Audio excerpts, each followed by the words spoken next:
राधे राधे सभी को। तो दोस्तों, कार्तिक का महीना शुरू हो चुका है, तो जानिए इस मास में क्या करना चाहिए और क्या नहीं करना चाहिए। हिंदू कैलेंडर का 8वां महीना होता है कार्तिक, जो भगवान विष्णु को समर्पित है। हिंदू धर्म में कार्तिक का महीना अत्यधिक पवित्र माना जाता है। जो लोग भगवान विष्णु या वैष्णव परंपरा के लोग हैं, उनके लिए कार्तिक मास का महीना सबसे ज्यादा पवित्र होता है। कार्तिक का महीना चतुर्मास का अंतिम महीना है। इस महीने से शुभता आनी शुरू हो जाती है, देव तत्व मजबूत होता है। कार्तिक के महीने में धन और धर्म दोनों से संबंधित प्रयोग किए जाते हैं।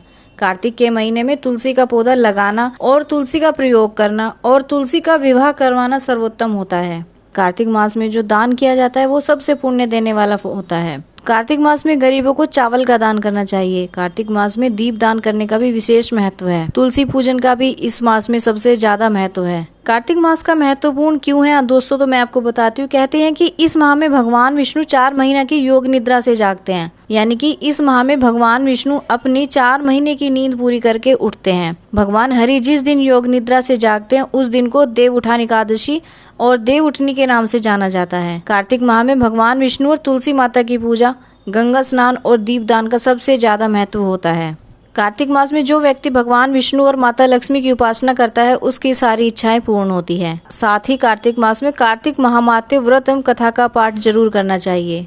कार्तिक मास में कई तरह के बड़े पर्व भी मनाए जाते हैं, जैसे करवा चौथ, धनतेरस, नरक चतुर्दशी, दीपावली, भैया दूज, छठ, देव उठनी एकादशी और तुलसी विवाह जैसे व्रत त्योहार कार्तिक मास में होते हैं। कार्तिक मास में दीपदान करने का सबसे ज्यादा महत्व होता है। चलिए बताती हूँ आपको कि दीपदान का महत्व क्यों ज्यादा होता है कार्तिक मास में।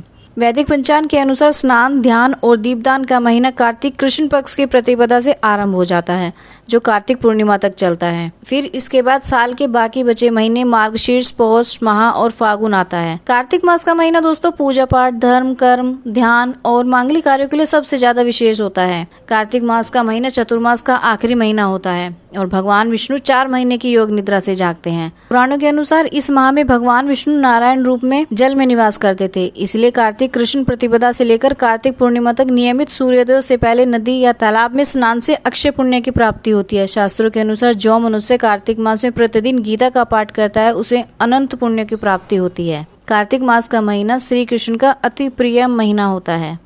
तो दोस्तों, कमेंट सेक्शन में जाके मुझे भी बताना कि कौन कौन इस बार कार्तिक माह में स्नान कर रहा है और कौन पूजा कर रहा है और कौन दीपदान कर रहा है। जय जय श्री राधे श्याम।